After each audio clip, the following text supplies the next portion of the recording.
بسم اللہ الرحمن الرحیم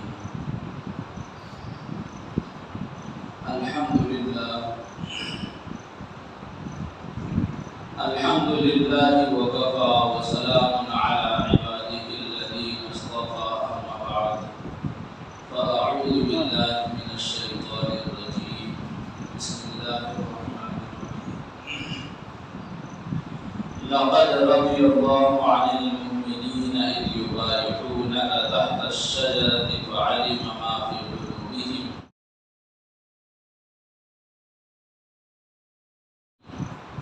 صدق اللہ العظیم۔ میرے محترم بھائی اور دوستو،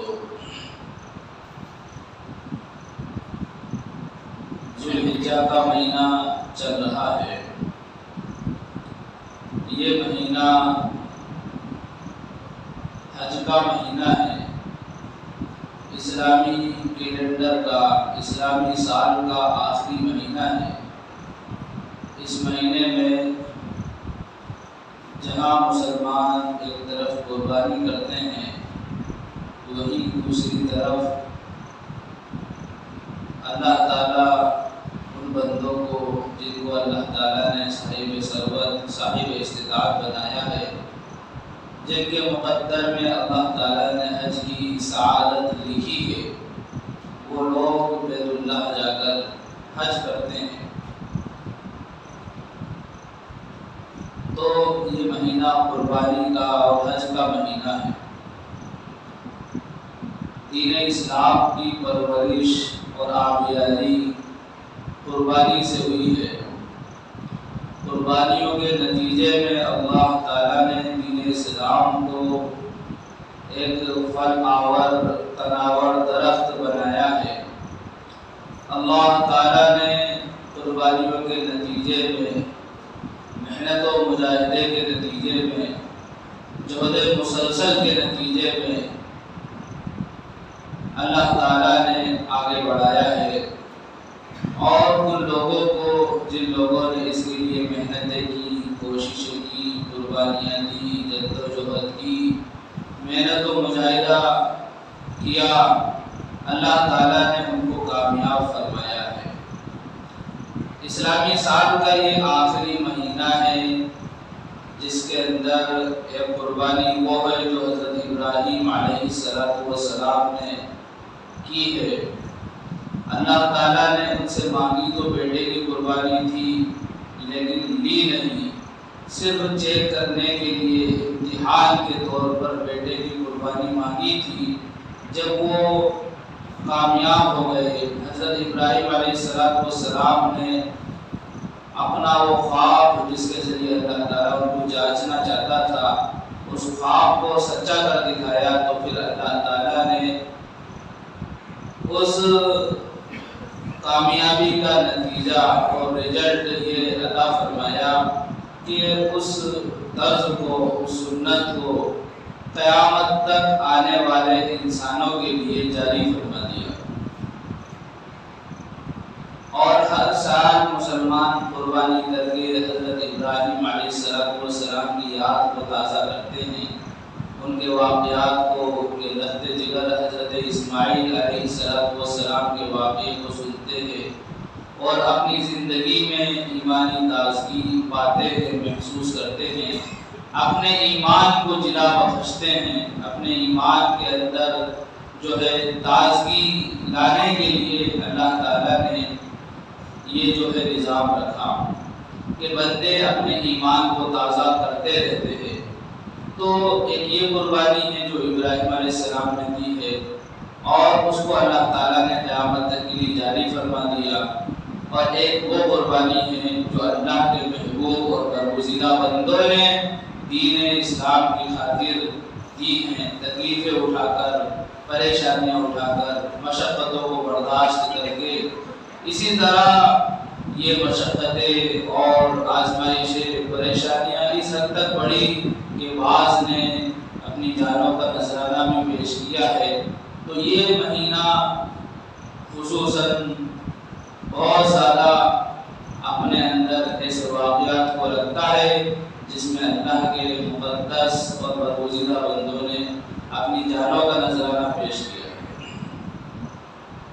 یوں تو اسلام کا پورا اتہاس، اسلام کی تاریخ جو ہے اپنے اندر کئی سارے واقعات کو رکھتی ہے، اور وہ واقعات ایسے ہیں جو قربانیوں سے بھرے ہوئے ہیں، محنت و مجاہدے سے بھرے ہوئے ہیں، لیکن کچھ مخصوص واقعات ایسے ہیں جو اللہ تعالیٰ نے ہم لوگوں کی تربیت کے لیے اس طرح رکھے ہیں کہ انسان کے لیے اس کی زندگی کا کوئی موقع ایسا خالی نہ جائے جس سے وہ غافل ہو جائے۔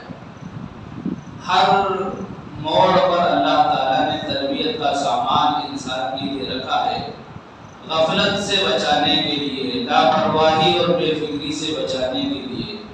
تو یہ جو مہینہ ہے جس میں بہت بڑی تاریخ اور تاریخی واقعہ حضرت اسماعیل علیہ السلام کی قربانی کا ہے، اور اس کے بعد دیکھا جائے تو اسی مہینے میں حضرت عثمان غنی رضی اللہ تعالیٰ عنہ کی شہادت کا واقعہ بھی ہے کہ اس مہینے کی 18 تاریخ کو حضرت عثمان رضی اللہ تعالیٰ عنہ شہید کر دیے گئے۔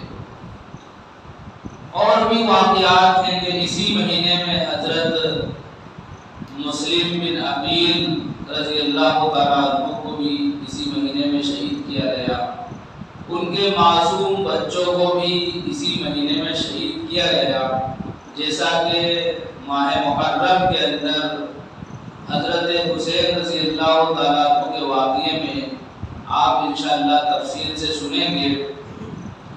اس کے بعد جو مہینہ ہے وہ اسلام کا پہلا مہینہ ہے جس کو محرم الحرام کہا جاتا ہے، اس کی وجہ تسمیہ بھی انشاءاللہ اپنے موقع پر بتائی جائے گی۔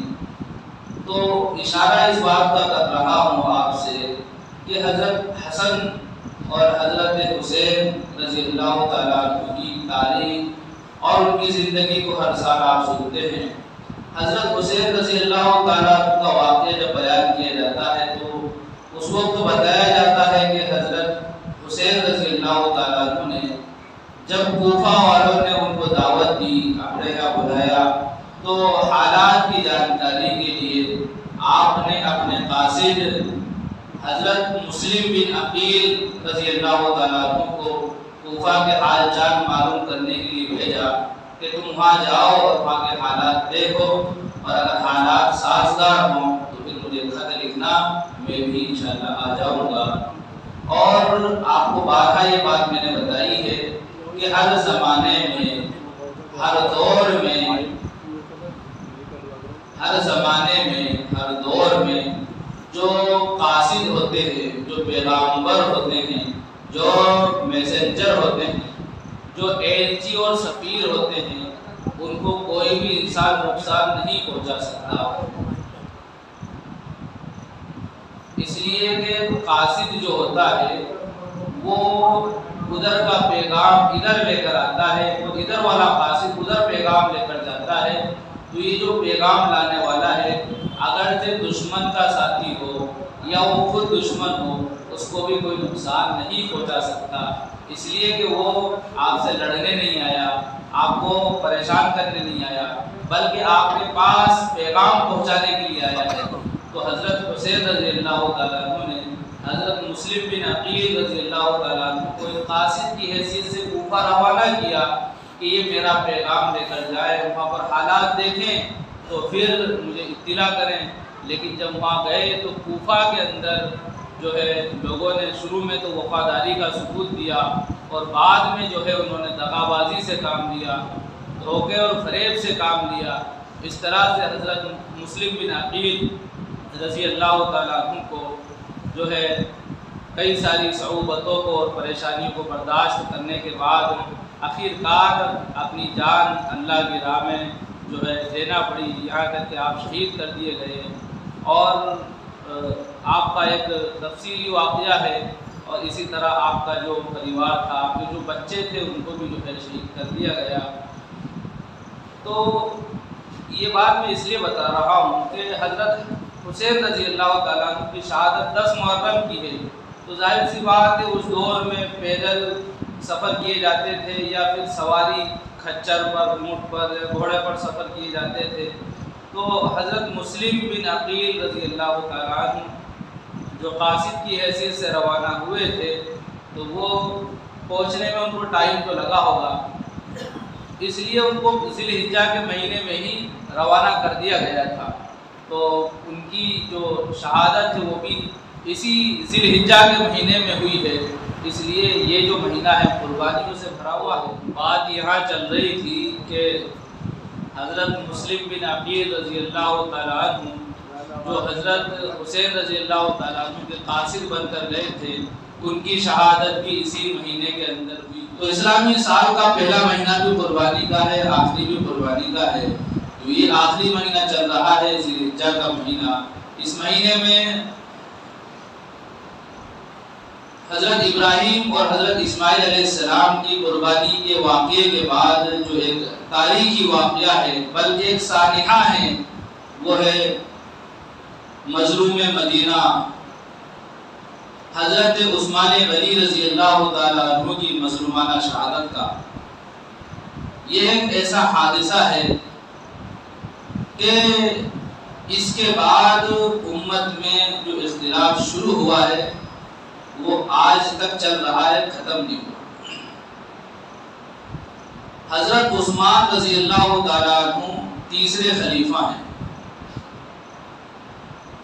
پہلے خلیفہ حضرت ابو بکر صدیق رضی اللہ تعالیٰ عنہ ہیں، دوسرے خلیفہ حضرت عمر رضی اللہ تعالیٰ عنہ ہیں، تیسرے خلیفہ حضرت عثمان رضی اللہ تعالیٰ عنہ ہیں، اور چوتھے خلیفہ حضرت علی رضی اللہ تعالیٰ عنہ ہیں۔ یہ 4 خلافہ ہیں جن کی زندگی کا جو دور ہے اس کو خلافت راشدہ کہتے ہیں۔ خلافت راشدہ ایک ایسا عنوان ہے کہ مستقل ایک لمبا وقت جاتا ہے جس کو سمجھنے کے لیے، جس پر بیان کرنے کے لیے۔ کبھی موقع ملا تو تفصیل سے خلافت راشدہ کے عنوان پر بیان کروں گا انشاءاللہ۔ ابھی موقع ہے کہ جو واقعہ پیش آیا اس کو بیان کیا جائے۔ حضرت عثمان رضی اللہ تعالیٰ عنہ کی شہادت 18 ذی الحجہ کو ہوئی۔ آج 22 ذی الحجہ ہے، یعنی آج سے 4 دن پہلے۔ اس مناسبت سے اس واقعے کو ذکر کیا جا رہا ہے اور مختصر ان کی زندگی کے کچھ نمایاں پہلوؤں کو بیان کیا جائے گا۔ اگلے ہفتے حضرت عمر رضی اللہ تعالیٰ عنہ کی شہادت کا واقعہ کہ آپ 1 محرم کو شہید ہوئے تھے اور 27 ذی الحجہ کو آپ کو خنجر لگا تھا، اس لیے اگلے ہفتے ان کے واقعے کو بیان کیا جائے گا۔ اس لیے ترتیب آگے پیچھے رہے گی، ورنہ اگر خلافت کو بیان کیا جائے اور خلافت کی ترتیب کو ذکر کیا جائے تو پہلے خلیفہ حضرت ابو بکر صدیق رضی اللہ تعالیٰ عنہ ہیں، دوسرے عمر فاروق رضی اللہ تعالیٰ عنہ ہیں، تیسرے عثمان غنی رضی اللہ تعالیٰ عنہ ہیں، اور چوتھے حضرت علی رضی اللہ تعالیٰ عنہ۔ تو حضرت عثمان رضی اللہ تعالیٰ عنہ کون ہیں یہ آپ سمجھ گئے ہوں گے کہ تیسرے خلیفہ ہیں۔ اللہ تعالیٰ نے بہت ساری حیثیتوں سے ان کو نوازا۔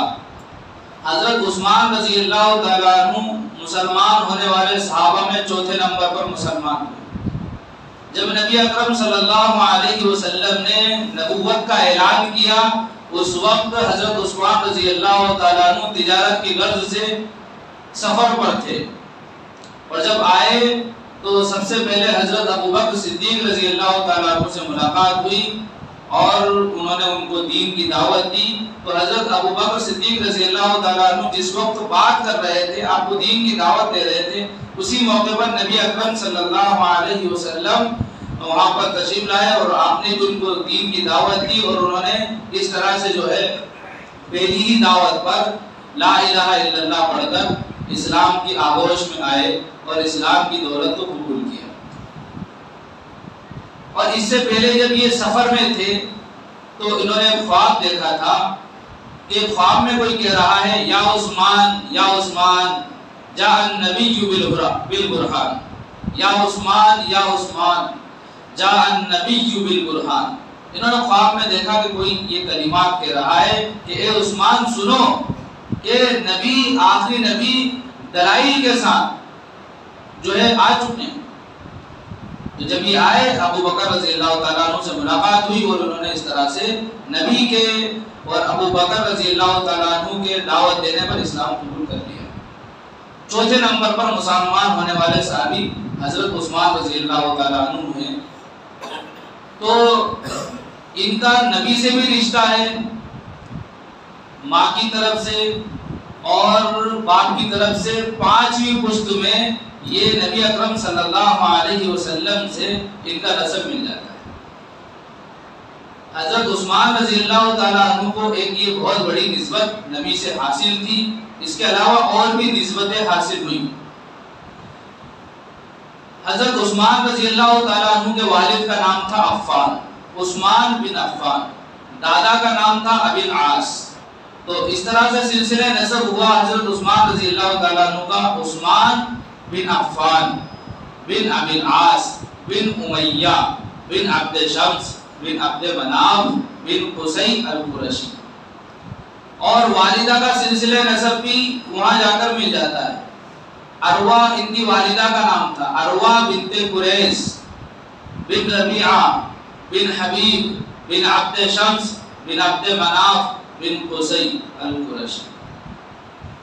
اور اسی طرح نبی اکرم صلی اللہ علیہ وسلم کا شجرہ نسب ہے، محمد بن عبداللہ بن عبد المطلب بن ہاشم بن عبد مناف بن قصی بن کلاب بن مرہ بن کعب بن لوی بن غالب بن فہر بن مالک بن نبر بن کنانہ بن خزیمہ بن مدرکہ بن الیاس بن مدر بن نزار بن معد بن عدنان۔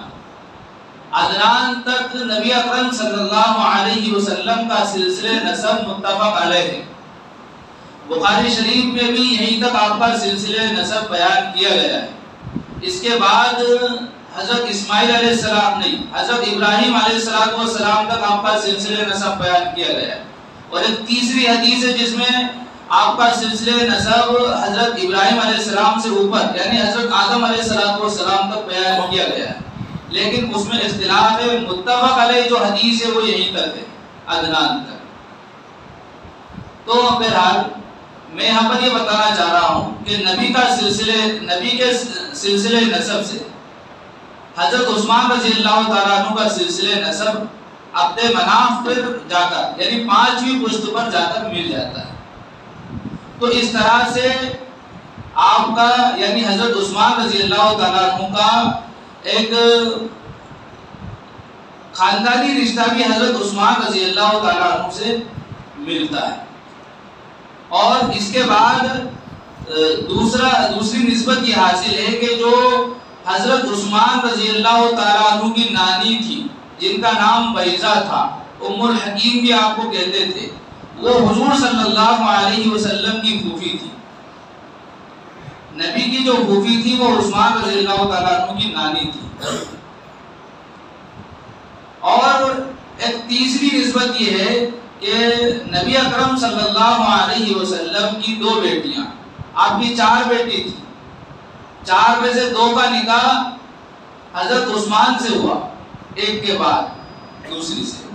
اس طرح کہ نبی کی 4 بیٹیاں، سب سے بڑی حضرت زینب رضی اللہ تعالیٰ عنہ، اس کے بعد حضرت رقیہ، اس کے بعد ام کلثوم، اور سب سے چھوٹی صاحبزادی حضرت فاطمہ الزہرا رضی اللہ تعالیٰ عنہ۔ تو جو دوسرے نمبر کی بیٹی تھی حضرت رقیہ رضی اللہ تعالیٰ عنہ اور ام کلثوم، ان 2 بیٹیوں کے نکاح عتبہ اور شیبہ سے ہوئے تھے، لیکن جب آپ نے نبوت کا اعلان کیا تو عتبہ اور شیبہ نے جو ہے دونوں بیٹیوں کو طلاق دے دیا۔ تو پھر نبی نے ان کا نکاح حضرت رقیہ رضی اللہ تعالیٰ عنہ کا نکاح حضرت عثمان رضی اللہ تعالیٰ عنہ سے کیا۔ اور جب حضرت رقیہ رضی اللہ تعالیٰ عنہ کا انتقال ہو گیا تو پھر ام کلثوم رضی اللہ تعالیٰ عنہ کا نکاح بھی آپ سے کیا۔ اس کی تفصیل یہ ہے کہ حضرت عثمان رضی اللہ تعالیٰ عنہ نے اسلام قبول کر لیا، آپ کا نکاح ہو گیا حضرت رقیہ سے، اور پھر دھیرے دھیرے مسلمان جو ہے جب مسلمانوں کی تعداد بڑھنے لگی اور کافروں کا ظلم بڑھنے لگا تو پھر نبی نے جو ہے ہجرت کرنے کی اجازت دے دی کہ حبشہ چلے جاؤ، وہاں کا بادشاہ ہے تو کافر لیکن رحم دل ہے، وہ عدل و انصاف سے کام لیتا ہے، تم حبشہ ہجرت کر کے چلے جاؤ۔ تو چند لوگ تقریباً 12 لوگ ہجرت کر کے حبشہ کی طرف گئے تھے، ان میں حضرت عثمان رضی اللہ تعالیٰ عنہ بھی تھے۔ آپ نے اپنی بیوی کے ساتھ حبشہ کی ہجرت کی، کچھ دن وہاں پر رہے اور مشرکین مکہ نے جھوٹی خبر پھیلائی، جھوٹی خبر یہ پھیلائی کہ مکہ کے سارے لوگ مسلمان ہو گئے۔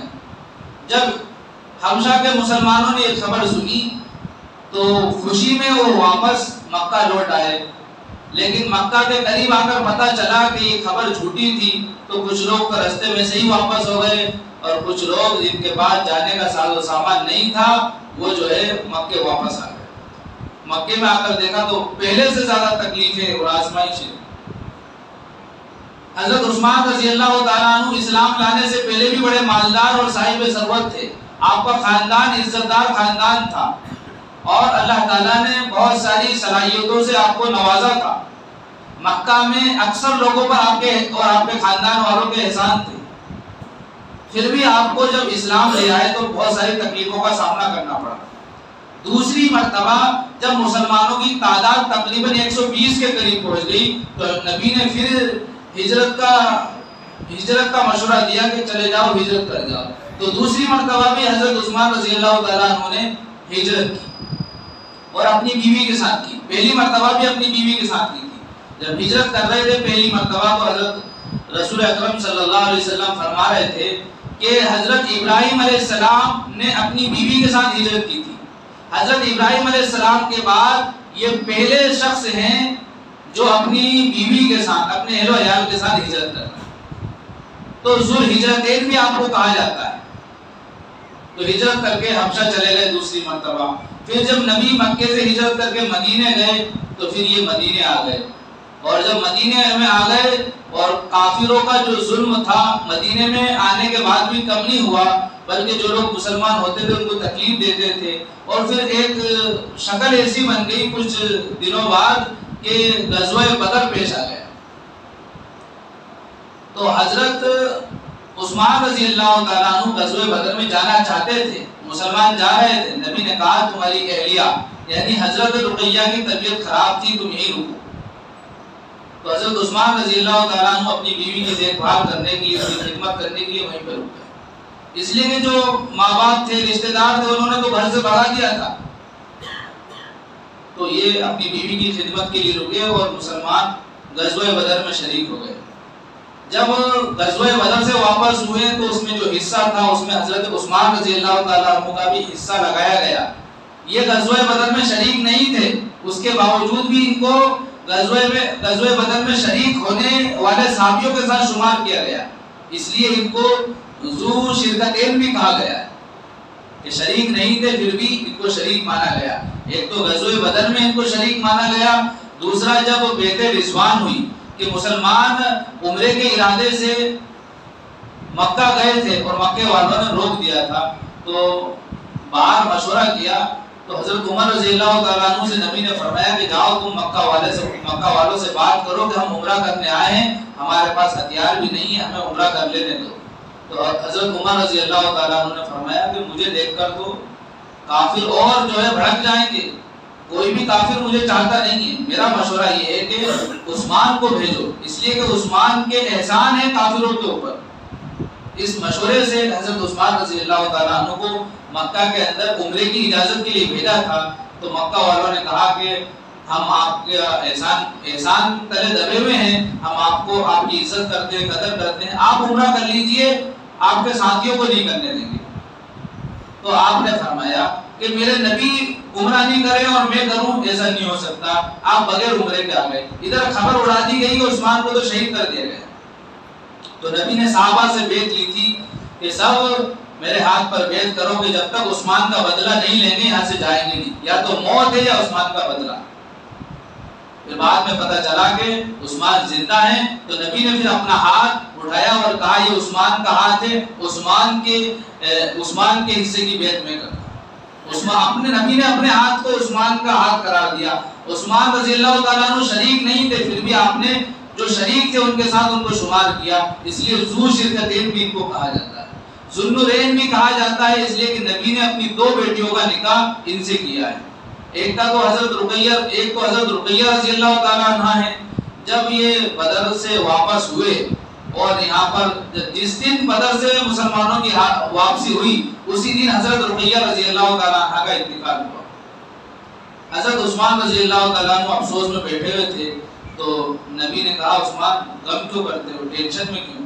کہا کہ میرے سے آپ سے جو میرا رشتہ تھا داماد کا وہ ختم ہو گیا ہے، اس لیے ٹینشن میں۔ تو نبی نے اپنی دوسری لفظ ذکر کا پھر آپ سے نکال دیا۔ اور آپ نے فرمایا ایک حدیث میں ہے کہ اگر میری 40 لڑکیاں ہوتی تو 40 ہی ایک کے بعد ایک حضرت عثمان کے نکاح میں دے دیتا۔ تو اللہ تعالیٰ نے اس طرح بھی ان کو جو ہے فضیلت عطا فرمائی ہے کہ دو بیٹیاں جب سے یہ دنیا بنی ہے آج تک کسی نبی کی دو بیٹیاں، عام انسان کی بات نہیں، نبی کی دو بیٹیاں کسی ایک انسان کے نکاح میں آج تک نہیں گئی۔ یہ پہلے شخص ہے حضرت عثمان رضی اللہ تعالیٰ عنہ کہ ایک نبی کی دو بیٹیاں ان کے نکاح میں تھیں، اس لیے ان کو دو نور والا ذوالنورین کہا جاتا ہے۔ تو ذوالہجرتین دو ہجرت کرنے والے، ذوالنورین دو بیٹیاں نبی کے ان کے نکاح میں تھی اس لیے دو نور والے، اور ذو شرکتین کے بیت رضوان میں شریک نہیں تھے پھر بھی شریک مانا گیا، غزوہ بدر میں شریک نہیں تھے پھر بھی ان کو مانا گیا، ذو شرکتین بھی کہا جاتا ہے۔ اور ذو بشارتین بھی ان کا لقب ہے، یعنی دو مرتبہ نبی نے ان کو دنیا میں جنت کی بشارت دی ہے۔ ایک مرتبہ تو کہ مسلمان جب مکے سے مدینے آئے تو ان کو پانی کی بہت زیادہ پریشانی تھی، اور ایک یہودی کا کنواں تھا جس کا نام تھا بیر روما، اس کنویں کا پانی بہت زیادہ میٹھا تھا، وہ یہودی پانی لیتا تھا، پانی دینے دیتا تھا تو پیسے لیتا تھا۔ مسلمانوں کو بڑی پریشانی ہوتی تھی کہ ہجرت کر کے آئیں، اتنا زیادہ پیسے وغیرہ تھے نہیں ان کے پاس، تو آپ نے کہا کہ کون ہے وہ شخص جو اس کنویں کو خرید کر مسلمانوں کو ہدیہ کر دے اور مجھ سے جنت کی بشارت لے لے۔ حضرت عثمان رضی اللہ تعالیٰ عنہ نے اس کنویں کو خریدا اور کنویں کو خرید کر مسلمانوں کو دے دیا۔ اس کی شکل یہ رہی کہ وہ یہودی سے کہا کہ بھائی مجھے آدھا کنواں دے دو، اس طرح کہ ایک دن تم استعمال کرنا اور ایک دن ہم استعمال کریں گے۔ اس نے کہا کہ پیسے پورے لے لو اور آدھا کنواں دے دو، ایک دن ہم استعمال کریں گے۔ تو جس دن پیسے دے کر لے لیا کنواں، جس دن مسلمانوں کی باری ہوتی تو فری میں پانی لے جاتے، دوسرے دن جب یہودی کے پاس میں کنواں ہوتا تو کوئی پانی لینے نہیں آتا، انتظار کرتے تھے، ایک دن بعد فری میں لے لیتے تھے۔ اس طرح سے اس یہودی نے پریشان ہو کر پورا کنواں حضرت عثمان کو دے دیا اور آپ نے کنواں مسلمانوں کے سپرد کر دیا۔ اور آپ نے پھر آپ نے یعنی نبی صلی اللہ علیہ وسلم نے آپ کو جنت کی بشارت دی۔ اسی طرح جب مسجد نبوی میں تنگی ہونے لگی اور مسلمان زیادہ ہو گئے، مسجد میں نمازی آتے نہیں تھے، پاس میں جو جگہ تھی آپ نے کہا کہ جو اس زمین کے ٹکڑے کو خرید کر مسجد کے لیے وقف کر دے اس کے لیے جنت کی بشارت۔ پھر حضرت عثمان رضی اللہ تعالیٰ عنہ کھڑے ہوئے اور 10,000 درہم میں اس زمین کو خرید کر مسلمانوں کے لیے مسجد میں دے دیا۔ آج کا مسلمان تو 10 روپے دیتا ہے، 10,000 درہم اگر آج کے حساب سے دیکھا جائے تو لاکھوں کی تعداد ہوگی۔ تو بہرحال مسجد پھر وسیع ہو گئی، بڑی اس کو بنا دیا گیا۔ اس کے بعد ایک مرتبہ مدینے میں قحط سالی پڑی، مسلمان بھوک اور پیاس سے پریشان ہو گئے۔ حضرت عثمان رضی اللہ تعالیٰ عنہ کا تجارت کا قافلہ جو 100 اونٹوں سے لدا ہوا تھا، 100 اونٹوں سے بھرا ہوا قافلہ جب مدینے میں آیا تو مدینے کے جو تاجر تھے سب جو ہے مدینے سے باہر پہلے ہی پہنچ گئے، کہا کہ یہ میں لوں گا، یہ میں لوں گا۔ تو آپ نے کہا کہ یہ تو میں بیچ چکا ہوں، یہ اس کی خرید و فروخت ہو چکی ہے، یہ میں نے بیچ دیا ہے۔ کہا کہ سارے تاجر تو یہاں پر جمع ہے، آپ نے کس کو بیچا؟ کہا کہ ہم سے ڈبل قیمت لے لیجیے۔ کوئی کہنے لگا ہم سے 3 گنا لے لیجیے۔ کہا میں نے جو ہے اس سے بھی زیادہ میں بیچ دیا۔ کہا کہ ایسا کون تاجر ہے جو ہم سے بھی زیادہ پیسے آپ کو دے دے؟ سارے بڑے تاجر تو ہمیں۔ کہا میں نے 10 گنا قیمت میں اس کو بیچا ہے۔ کہ میرا اللہ وعدہ کرتا ہے کہ 1 2 10 گنا دنیا میں دوں گا، تو یہ 100 اونٹ جو ساز و سامان سے لدے ہوئے ہیں سارے غریبوں میں جو ہے مدینے والوں میں بانٹ دو۔ نبی اکرم صلی اللہ علیہ وسلم سارے مسلمان بڑے خوش تھے، اور حضرت عباس رضی اللہ تعالیٰ عنہ نے خواب دیکھا کہ نبی صلی اللہ علیہ وسلم ایک نورانی سواری پر سوار ہیں اور آپ کے ہاتھ میں نورانی چھڑی ہے، آپ بڑی تیزی سے جا رہے ہیں۔ تو حضرت عباس رضی اللہ تعالیٰ عنہ فرما رہے ہیں کہ یا رسول اللہ، آپ سے ملاقات کے لیے میں آ رہا تھا، آپ اتنی تیزی سے کہاں جا رہے ہیں؟ تو کہا کہ آج تمہیں پتہ نہیں ہے، آج عثمان کی اللہ نے جنت میں ایک حور سے شادی کی ہے، اس کے ولیمے میں جا رہا ہوں۔ جب یہ خوشخبری حضرت عثمان رضی اللہ تعالیٰ عنہ کو سنائی تو آپ رو رہے تھے۔ اتنے زیادہ بے شمار فضائل ہیں حضرت عثمان رضی اللہ تعالیٰ عنہ۔ یہ کوئی ایسا دلیر، حالانکہ ان کی کنڈیشن کیا تھی؟ بہت مالدار تھے، صاحب ثروت تھے، پورا خاندان مالداروں سے مالدار تھا، لیکن سمجھنے کی بات یہ ہے کہ جب انہوں نے اسلام قبول کر لیا تو گھر والوں نے بھگا دیا، ہجرت کی، حبشہ چلے گئے، پھر جھوٹی خبر سنی، پھر آ گئے، پھر ہجرت کر کے چلے گئے، 2 مرتبہ ہجرت کی۔ تو بتائیے جن کو گھر والوں نے بھگا دیا اور اس کے بعد پیسہ آیا کہاں سے؟ لیکن جب سخاوت دل میں ہوتی ہے تو پھر اللہ اس طرح دیتا ہے۔ کچھ نہیں تھا، ایک جوڑا کپڑے میں گھر سے نکلے تھے، لیکن اللہ کے دین پہ جب لگایا اور سخاوت کو اپنایا، اس لیے کہ اللہ تعالیٰ سخی سخاوت کو پسند کرتا ہے، تو پھر اللہ تعالیٰ نے اتنا دیا کہ ہر میدان میں، ہر لائن میں ان سے زیادہ خرچ کرنے والا کوئی نہیں تھا۔ غزوہ تبوک کا موقع ہے، حضرت ابوبکر صدیق رضی اللہ تعالیٰ عنہ پورا مال لے آئے، حضرت عمر رضی اللہ تعالیٰ عنہ آدھا مال لے کر آئے۔ عثمان سے کہا تم کتنا دو گے؟ کہا 300۔ نبی نے کہا کہ اور، تو پھر آج کہتے ہیں نا مولانا تو جو ہے رکی نہیں رہے، اور کرتے چلے جا رہے ہیں۔ حضرت عثمان رضی اللہ تعالیٰ عنہ نے 300 اونٹ دیے۔ یہ 300 اونٹ ماں ساز و سامان کے غزوہ تبوک کے موقع پر اللہ کی راہ میں۔ نبی نے کہا کہ اور، تو پھر 300 بڑھائے، کہا اور، پھر 300 بڑھائے، 900 اونٹ ماں ساز و سامان کے لدے ہوئے اللہ کے راستے میں حضرت عثمان رضی اللہ تعالیٰ عنہ نے دیے۔ نبی نے کہا اور، کہا کہ 100 گھوڑے اللہ کے راستے میں، 100 گھوڑے دیے، کہا اور، پھر 5 کلو سونا، 5 کلو سونے کی گٹری آپ کو دے دی۔ 5 کلو سونے کی قیمت کا اندازہ لگا کر کتنا ہوگا؟ اگر ہماری نسلیں بھی کمائیں گی تو 5 کلو سونا نہیں کما سکتی، لیکن جو اللہ کے لیے محنت کرتے ہیں، اللہ کے دین پر لٹاتے ہیں، اللہ ان کو اس طرح دیتا ہے، جس طرح تم دو گے اسی طرح وہ دے گا۔ جتنی شکر ڈالو گے اتنا ہی تم میٹھا ہوگا۔ کہ شکر کو صرف وہ کنجوس والا واقعہ سنایا تھا، بچوں نے درخواست کی کہ ابا ہم تو گھی کھانا چاہتے ہیں، انہوں نے کہا کہ لے آئیں گے۔ ایک سفید بوتل میں گھی لے کر آیا، بیٹا اپن کو 2 مہینے چلانا ہے، اور چلانے کی شکل یہ ہے کہ اس روٹی کو اس بوتل کے اوپر لگا لینا ہے اور پھر کھانا ہے، 2 مہینے چلے گا۔ طریقہ بھی بتا دیا۔ بیوی جو ہے سمجھدار تھی، اس نے کہا بیٹا اسی طرح کھاتے رہو گے تو یہ گھی زندگی بھر چلے گا، یہ گھی زندگی بھر چلے گا۔ تو ایسے بھی کنجوس ہوتے ہیں، تو بھائی جتنا لگاؤ گے اتنا ملے گا۔ تو یہ حضرت عثمان رضی اللہ تعالیٰ عنہ کی سخاوت، بے شمار فضائل۔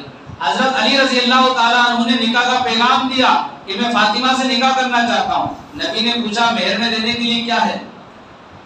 آج تو اگر کوئی نقد مہر مانگ لے تو مسلمان تو کرے یہ تو الگ ہی جا رہا ہے، سب معاشرے سے ہٹے ہوئے۔ نبی نے فوراً کہا مہر دینے کے لیے پیسے ہیں؟ کہا کہ یا رسول اللہ ہے تو نہیں، پھر کیسے دو گے؟ کہا میرے پاس ایک گھوڑا ہے بھیج دوں گا، ایک زرہ ہے بھیج دوں گا، مہر دے دوں گا۔ تو کہا کہ گھوڑا تو رہنے دو، سفر کے کام آئے گا، تم زرہ بھیج دو۔ زرہ بیچنے کے لیے حضرت علی رضی اللہ تعالیٰ عنہ جا رہے تھے، پیچھے حضرت عثمان تھے۔ حضرت علی رضی اللہ تعالیٰ عنہ آواز لگا رہے ہیں کون ہے جو زرہ خریدے گا؟ حضرت عثمان رضی اللہ تعالیٰ عنہ نے فرمایا کتنے میں بیچو گے؟ کہا 480 درہم میں بیچوں گا۔ تو 480 درہم نکالے اور دے دیے۔ انہوں نے ان کو زرہ دے دی. جب وہ جانے لگے تو کندھے پر ہاتھ رکھا کہ یہ جو زرہ ہے میری طرف سے شادی کا تحفہ ہے. ہر ایک پر آپ کے احسان تھے. سخاوت میں بہت زیادہ اللہ تعالیٰ نے نوازا تھا. جو سخی ہوتا ہے اللہ تعالیٰ اس کو ایسی نوازتا ہے. لیکن ان کی شہادت بہت مظلومانہ ہوئی. مسلمانوں نے محرم کے مہینے میں حضرت حسین رضی اللہ تعالیٰ عنہ کی شہادت کو یاد رکھا. ان کی شہادت پر ماتم کیے, بہت ساری رسمیں ایجاد کی اور من گھڑت باتوں کو جو ہے امت میں پھیلایا. لیکن ان کی یعنی حضرت عثمان رضی اللہ تعالیٰ عنہ کی شہادت کو بھول گئے. جو میں نے آپ کو سنایا ہے نا, یہ سمجھ لیجئے کہ میں بہت چھوٹا انسان ہوں, کوئی بہت زیادہ علم میرے پاس نہیں ہے. میں نے اپنے تھوڑے سے علم میں سے اتنا سا آپ کو بتایا. میں نے اپنے تھوڑے سے علم میں سے تھوڑا سا آپ کو بتایا. بے شمار فضائل حضرت عثمان رضی اللہ تعالیٰ عنہ کے, لیکن شہادت کا واقعہ, بس اصل موضوع پر ان کی واقعہ شہادت کا واقعہ سنا کر بات ختم کر دوں گا, اس لیے کہ سال میں ایک ہی مرتبہ موقع آتا ہے, اس لیے سن لو, بہت ضروری ہے. مسجد نبوی میں آپ خطبہ دے رہے تھے اور وہ عصا جس کو نبی پکڑ کر خطبہ دیا کرتے تھے, نبی کے بعد حضرت ابو بکر رضی اللہ تعالیٰ عنہ اسی عصا کو پکڑ کر خطبہ دیتے تھے. پھر عمر فاروق رضی اللہ تعالیٰ عنہ نے اسی عصا کو پکڑ کر خطبہ دیا. خطبہ دے رہے تھے عصا پکڑ کر, اور یہودیوں کا جو سردار سرگنا عبداللہ ابن سبا وہ آیا اور کہا کہ تم خطبہ نہیں دو گے. طرح طرح کی الزام تراشی کی, جو بہت سارا ٹولہ تھا. ایک بات یہاں پر بتا دوں, بہت ضروری ہے, اس لیے کہ بھلی بات تھوڑی بڑھ جائے برداشت کر لینا, ٹائم تھوڑا زیادہ ہو جائے برداشت کر لینا, لیکن یہ سمجھنا بہت ضروری ہے. جب کوئی دشمن آپ سے دشمنی نکالنا چاہتا ہے تو وہ دور کھڑے ہو کر دشمنی نہیں نکالتا ہے, وہ آپ کے گروہ میں شامل ہوتا ہے. یہودیوں نے جب دیکھا کہ چاروں طرف اسلام پھیل چکا ہے, حضرت عمر رضی اللہ تعالیٰ عنہ کے زمانے میں 22 لاکھ مربع میل پر اسلامی خلافت پہنچ چکی تھی, مسلمانوں کی حکومت پہنچ چکی تھی.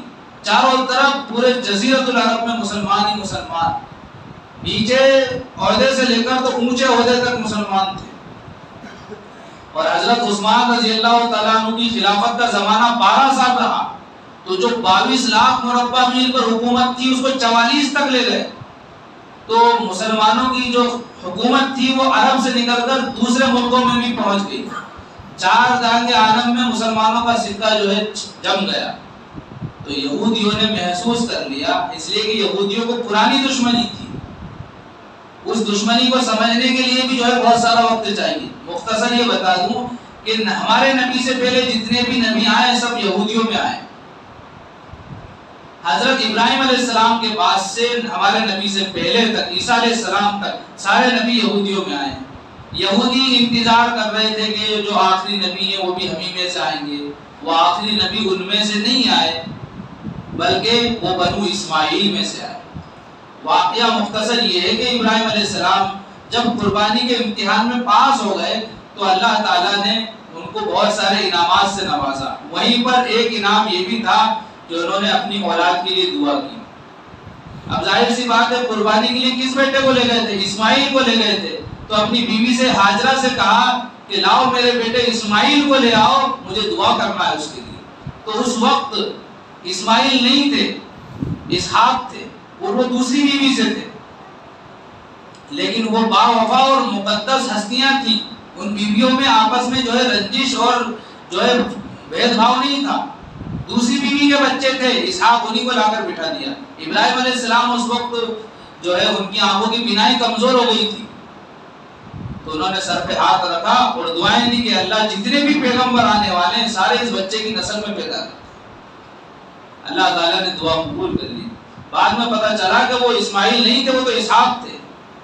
تو آپ نے کوئی ناراضگی کا اظہار نہیں کیا بلکہ کہا کہ اب میرے اسماعیل کو بھی لے آؤ, اس کے لیے بھی کچھ دعا کرو. تو دیکھو جو اللہ تعالیٰ جن کو نوازتا ہے، علم کی دولت عطا فرماتا ہے، انہیں دماغ بھی دیتا ہے۔ ہم جیسا کوئی انسان ہوتا تو سوچتا کہ اب ساری جو دعا تھی وہ تو کر دیا، بچا کیا ہے؟ پھر انہوں نے دعا کری کہ اللہ اس بچے کی نسل میں تمام نبیوں کے سردار کو جو آخری نبی ہے اس کو پیدا کر۔ تو سارے نبی کہاں آئے؟ حضرت اسحاق کی نسل سے۔ ابراہیم علیہ السلام کے 2 بیٹے اسحاق اور اسماعیل، اور اسحاق علیہ السلام کے بیٹے تھے یعقوب علیہ السلام، اور یعقوب علیہ السلام کے 12 بیٹے تھے، ان میں سے ایک حضرت یوسف بھی تھے، اور اسی سے جو بھی نبیوں کا سلسلہ چلا ہے۔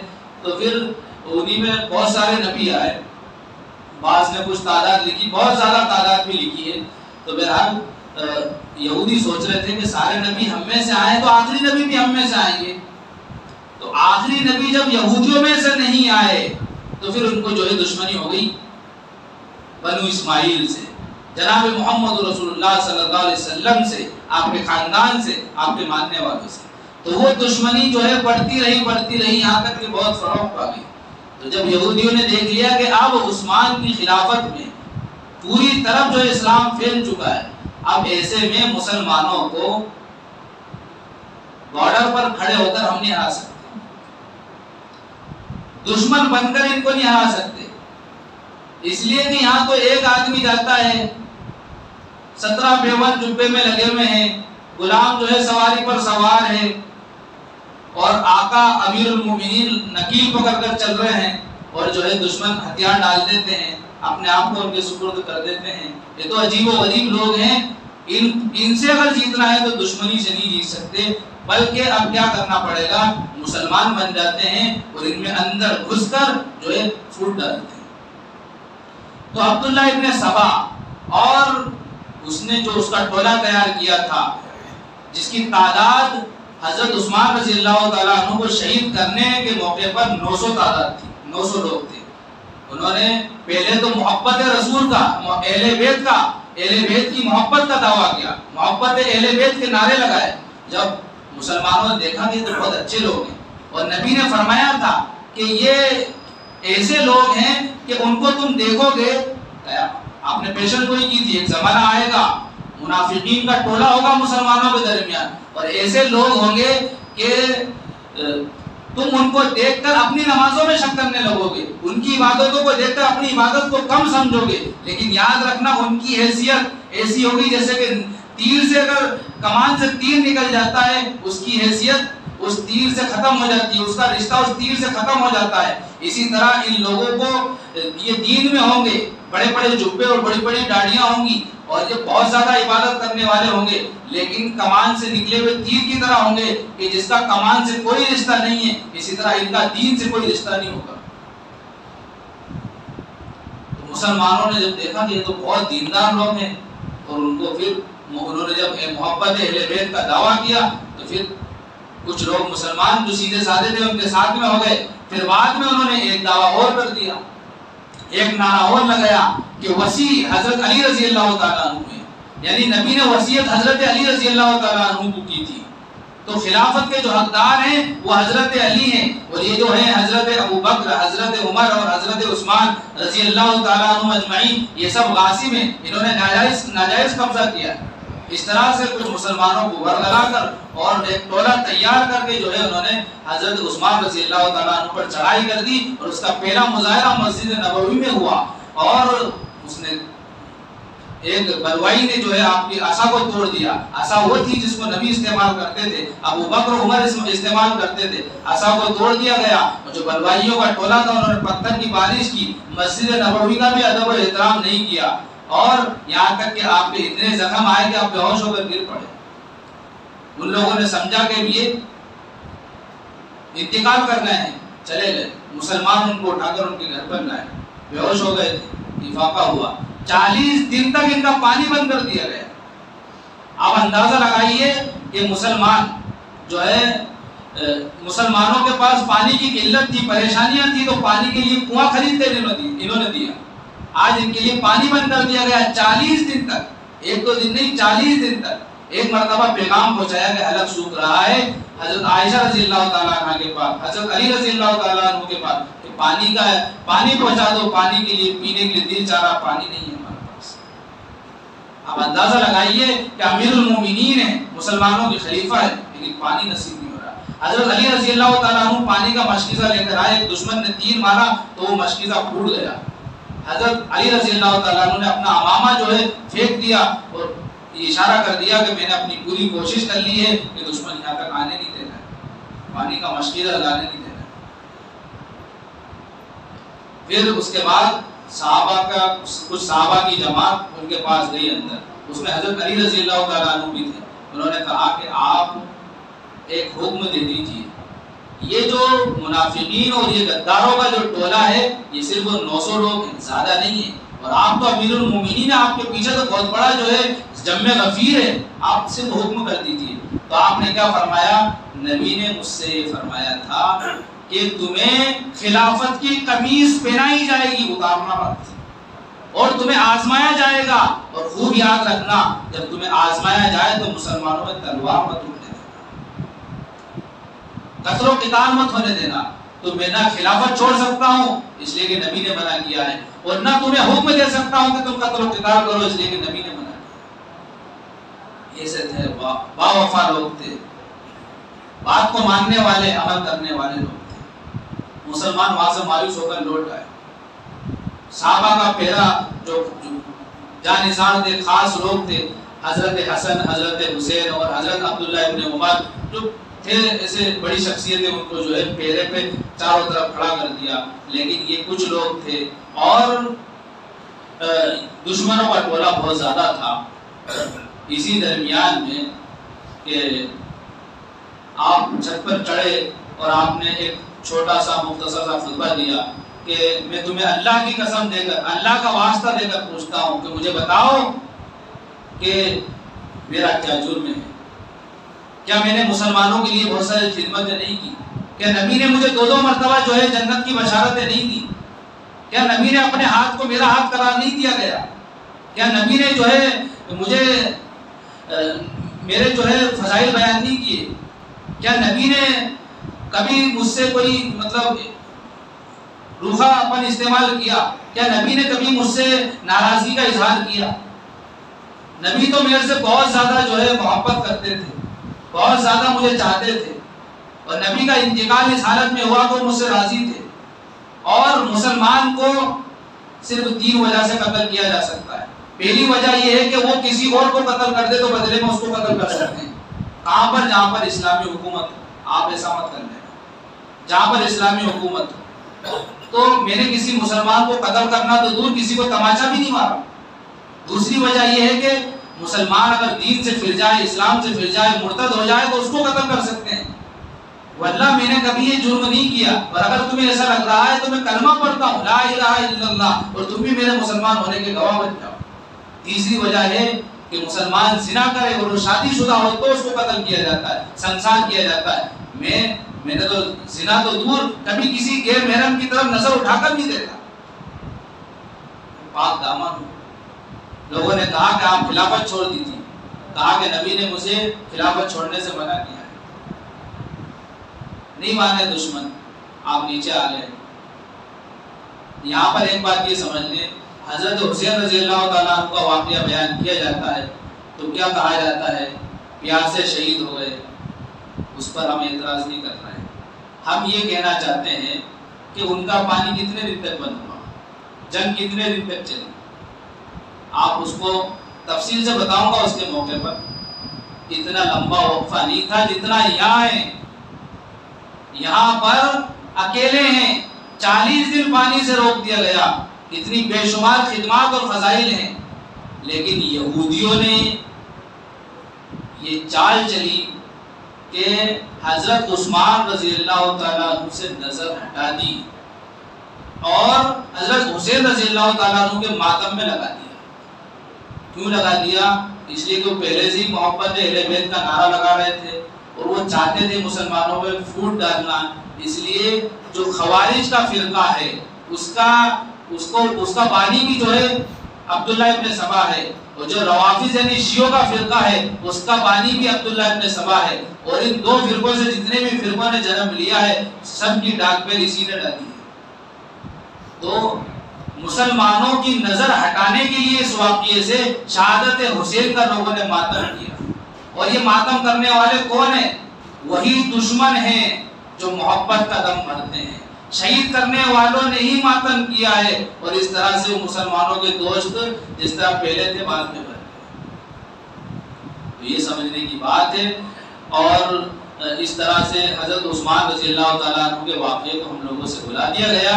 اب اخیر میں یہ سمجھ لیں کہ پہرا تھا حضرت عثمان رضی اللہ تعالیٰ عنہ کے گھر کے باہر، اور حضرت عثمان رضی اللہ تعالیٰ عنہ قرآن کی تلاوت کر رہے تھے. آپ نے خواب دیکھا کہ نبی آئے ہیں، ساتھ میں ابو بکر عمر ہیں، اور آپ نے یہ فرمایا کہ عثمان ہم تمہارے انتظار میں ہیں، آج کا افطار ہمارے ساتھ کرنا. جب یہ خواب سے بیدار ہوئے، قرآن کی تلاوت شروع کی، تو پہلے آپ نے کہا کہ مجھے پاجامہ نہ دو، اس لیے کہ کئی دشمن حملہ کر دیں گے تو میرا سطر نہ کھل جائے، میرا سطر نہ کھل جائے، اس لیے آپ نے پاجامہ منگوایا. سبق لینا چاہیے اس مسلمان کو جو چڈی میں، انڈر ویئر میں نہاتا ہے یا لنگی باندھ کر اوپر تک چڑھا لیتا ہے اور کوئی شرم و حیا محسوس نہیں کرتا. انہوں نے کہا مجھے پاجامہ لا دو تاکہ میرا سطر نہ کھلے. پاجامہ لایا گیا. آپ تلاوت کر رہے تھے اور قرآن کریم کے پہلے پارے کی آخری صفحے کی آیت فَسَيَكْفِيكَهُمُ اللَّهُ، یہ آیت تلاوت کر رہے تھے. ایک بلوائی جو ہے دیوار پھاڑ کر گھر میں کودا اور اس نے جو ہے حضرت عثمان رضی اللہ تعالیٰ عنہ کے سر پر وار کیا، جس سے آپ خون میں لہو لہان ہو گئے. آپ کی بیوی بچانے کے لیے آئی تو آپ کی بیوی پہ بھی وار کیا، جس سے آپ کی انگلیاں کٹ گئی. اور اس طرح سے دوسرے ایک لوگ آئے، کسی نے تماچا مارا، کسی نے پسلی پہ وار کیا، اور آپ کو جو ہے اس بے دردی سے شہید کر دیا گیا. اس بے دردی سے آپ کو شہید کر دیا گیا.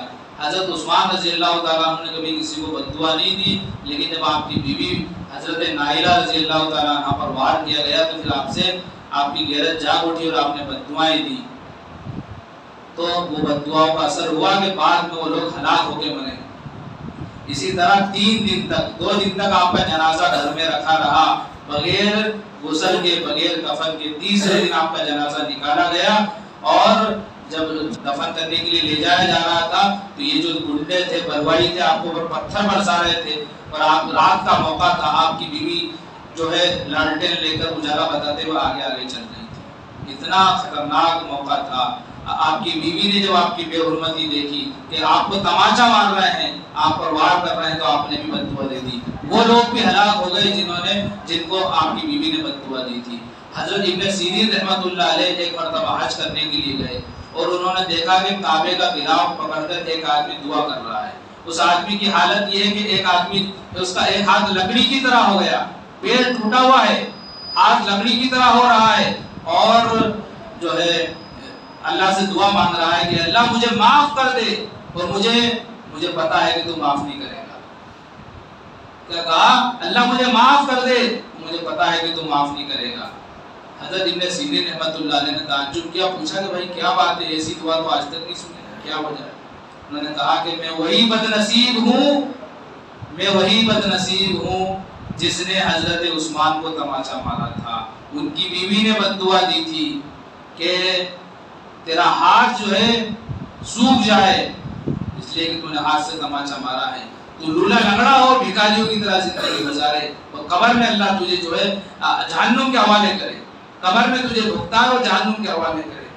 تو یہ 2 عذاب تو دیکھ چکا ہوں، تیسرا دیکھنا باقی ہے. تو بھائیو، یہ دردناک اور مظلومانہ شہادت حضرت عثمان رضی اللہ تعالیٰ عنہ کی تھی، جو 18 تاریخ کو پیش آئی، یعنی 18 ذی الحجہ کو آپ رضی اللہ تعالیٰ عنہ شہید کر دیے گئے، بڑی بے دردی سے شہید کر دیے گئے. اس واقعے سے بہت سارے سبق ہمیں ملتے ہیں جس کو سمجھانے کا موقع نہیں ہے. بس اتنا سمجھ لیجئے کہ اگر ہم صبر کر رہے ہیں تو اس میں بھی اللہ تعالیٰ نے بڑی فتوحات رکھی ہیں. اگر ہم کچھ بولیں اور ہم کچھ کہیں تو سوچ سمجھ کر ہم بولیں. نبی اکرم صلی اللہ علیہ وسلم کی ایک حدیث سنا کر بات ختم کروں کہ آپ نے فرمایا تھا کہ جب مسلمانوں میں آپس میں رنجش ہو جائے، آپس میں کچھ پھوٹ ہو اور آپس میں جو ہے مدبھیڑ ہو جائے، تو پھر ایسے میں تم تلوار مت اٹھانا. یہاں تک کہ اگر لکڑی کی تلوار تمہارے پاس ہو، اس کو بھی توڑ دینا، جنگلوں میں نکل جانا، جنگل کے درختوں کی جڑوں کو پکڑ لینا، لیکن اپنے مسلمان بھائی پر وار مت کرنا. وہ وار ہتھیار کا ہو، زبان کا ہو یا کسی بھی اعتبار سے ہو، مسلمان کی عزت کعبے سے بھی بڑھ کر ہے۔ حضرت عبداللہ ابن عمر رضی اللہ تعالیٰ عنہ فرماتے تھے کہ اے کعبے تو کتنا مقدس اور حسین ہے کہ لوگ دور دراز سے تیرا طواف کرنے آتے ہیں، لیکن قسم ہے اللہ کی کہ ایک مسلمان کا دل تجھ سے کئی گنا زیادہ قیمتی ہے، اس لیے مسلمان کا دل توڑ دینا، دل دکھا دینا، کعبے کو ڈھا دینے سے بڑا گناہ ہے۔ اللہ تعالی ہم سب کو پیار سے، محبت سے، اخوت اور ہمدردی کے ساتھ رہنے والا بنائے، نہ چاکی اور نہ اتفاقی سے، آپس کی رنجش سے ہم سب کی حفاظت فرمائے۔ نبی اکرم صلی اللہ علیہ وسلم کی جو منشا تھی، جو چاہت تھی، اس کے مطابق ہم سب کو رہنے والا بنائے۔ آپس میں جو پھوٹ لوگوں نے ڈالی ہے اللہ تعالیٰ اس کو ختم فرمائے۔ آمین وآخر دعوانا ان الحمد للہ رب العالمین۔